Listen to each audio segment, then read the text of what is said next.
Sketchbooks open, coffee's poured. Today we're designing a modern cabin, starting from rough sketches to full 3D rendering. Hey everyone, welcome to Design Intent. I'm Ryan, a licensed architect in multiple states, and I work primarily in commercial architecture, but outside of that, I love doing little design experiments.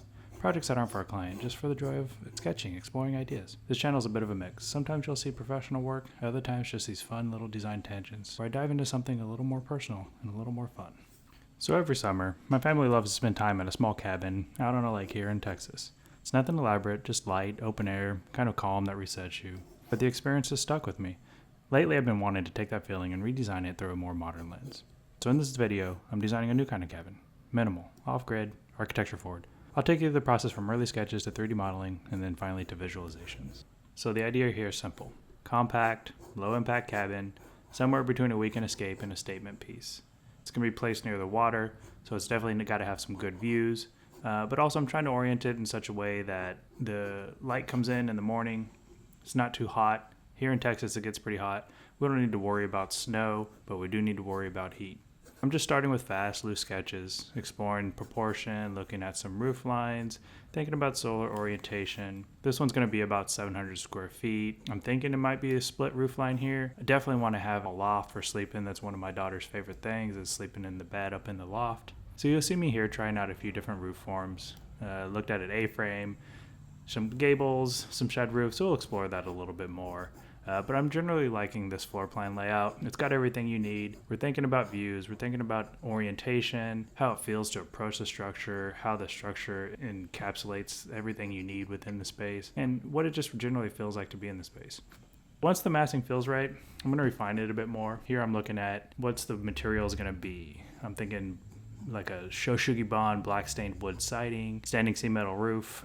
We definitely get some hail here in Texas, so that'd be a good roofing option to have. But a clean, open interior. We want to be able to have family time where we're all together, but still have some spots where you can get away. Essentially, everything's going to be connected to the outside though, so these windows are going to be pretty important on how we connect everything to the outside. This isn't about nostalgia. I'm designing an intentional living space. Has some sharp forms, but it really is engulfed in the views, thinking about how it connects to everything. But I'm also thinking about what's the daily use going to be? Where's the gear stored? Where's the kitchen going to be? Where's everybody going to sleep? Those are all items that really go into this that help inform the design a little bit. So now that I got some good ideas on paper, it's time to bring it into 3D. Here I'm using Autodesk Revit software. This is actually the same software we use professionally, so it's kind of nice to bridge the gap between my real world work and these little side explorations. It's also just the software I'm the most comfortable with, so this is what I tend to use most of the time. I'm starting with just basic walls and floors. After I kind of get the general layout and size of everything, I'll start looking at where the windows might be, where the door is going to be. Might test a few different roof options. Once I get into it, the building sort of informs itself as to how things really should connect, but it's in an actual size. The sketches I did earlier, real loose, just kind of get some ideas across. This is where we start to get a real sense of what the space is going to be. As I go, I'm constantly moving things. I'm adjusting things around. I might raise the roof slightly to get more loft space. Maybe the roof doesn't work out the way I thought, so I might play around with that a little bit. But really I'm just kind of real light and real loose, laying everything out just to get a general sense of, did everything I sketch fit, and is that the actual layout that it should be? Here you can see, I'm pushing some walls out. Maybe I want to put a window somewhere else. But this is where you really start to get a sense to how the building's going to feel. How tall the interior is. Because we work in 3D, we now can take all the sketches and encapsulate it into one building that you can really get a sense of how everything works together. Once this form is locked in, I'll just keep exploring a little bit more on how we might use the space. Start adding some furniture pieces in there, make sure sizing's right, add some kitchen elements, really just kind of get a sense that the scale that I'm thinking of is correct. I've been doing this for 20 years, so generally I'm pretty good at starting out at the right scale, but no, I'm not perfect. A lot of times I might have to adjust a wall 6 feet, 10 feet just to get it to the right proportion based on the human scale. Now that I got the form generally laid out, I'm really going to start locking in these materials. Here I'm using Enscape, which is a plugin for Revit, using some of their default materials, but also making a few custom ones. When I'm looking at the outside, looking at that Shoshugibon, which if you don't know what Shoshugibon is, it's a pretty cool material where they char the outside of the wood, making it resistant. Thinking something cool like that on the outside. Inside, we're going to have real clean white space. We're going to have maybe some birch plywood panels. We're going to have pretty basic designs because I really want the form to be basic, but really everything's going to be focused on nature and nature outside. So I don't want to distract from that. I don't want it to be too ostentatious to where you're distracted from the real beauty, which is the outside. Lighting's going to be critical on this, so I'm also looking at, what does it look like when the sun comes in? What does it look like when the sun's setting?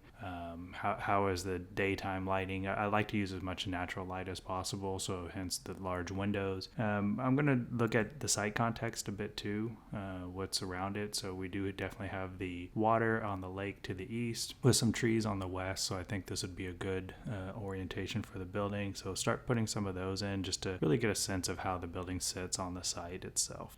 Now that we got the basic materials dialed in, I'm going to start populating the design with some things that just make it feel lived in, further refining what furniture's in there, adding little pieces here and there that really flesh out the space a little bit. It might be artwork, maybe even just a simple coffee maker on the counter. These little additions, these little touches really make the space feel lived in, and it gives you a sense of scale when you're looking at it. I'll also start adding people in there. People are very important for personally when you look at it to understand how big a space is when you're designing it.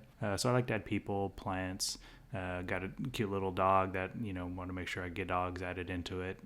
So really just kind of personalizing the space a little bit. Now that I've got everything sort of dialed in, feels lived in, let's really take a walkthrough in the space now. A lot of times when I'm doing these walkthroughs, you see things that you didn't see before. You can start seeing where elements just didn't work out. This one actually turned out pretty good. Now that I'm walking through it, I might make a few changes here and there, but I'm really starting to get a sense of what this building would feel like if we were to live in it. I'd take this walkthrough and I'll render it during different times of the day too. What does it look like during sunrise? What does it look like during sunset? How does it look at night? That's kind of an important factor because, when we're out at the cabin, you're out in the lake during the day, but you're in the cabin at night. So is it comfortable? Is it a space that could fit everybody? Is it a space that you want to hang out with everybody in? Is it just a nice, calming, comfortable space? So I'm doing a just walk through here and just really getting a sense for what it's going to be like to live in the space. So here's the final result. Modern cabin, compact, sharp, rooted, big windows blur the line between the inside and the out. Interiors are clean, but not too cold. Every line's doing something, framing a view, bouncing light, opening the space. It's not meant to be rustic, it's just meant to be clear and comfortable. Just the parts that matter. So that's a wrap on this first design study. We went from napkin sketch to 3D render. These kinds of side projects are really where I get to explore some ideas freely, not dealing with permits, clients, different constraints. So it's a lot of fun to see how I can stretch my design muscles. If you enjoyed this process, be sure to like and subscribe. I've got more experiments coming soon. And if you want access to the high-res renders, concept plans, if you could see yourself living in the space, we're setting up a Patreon where you can get access to all these drawings. So be sure to follow along and see where we get to next.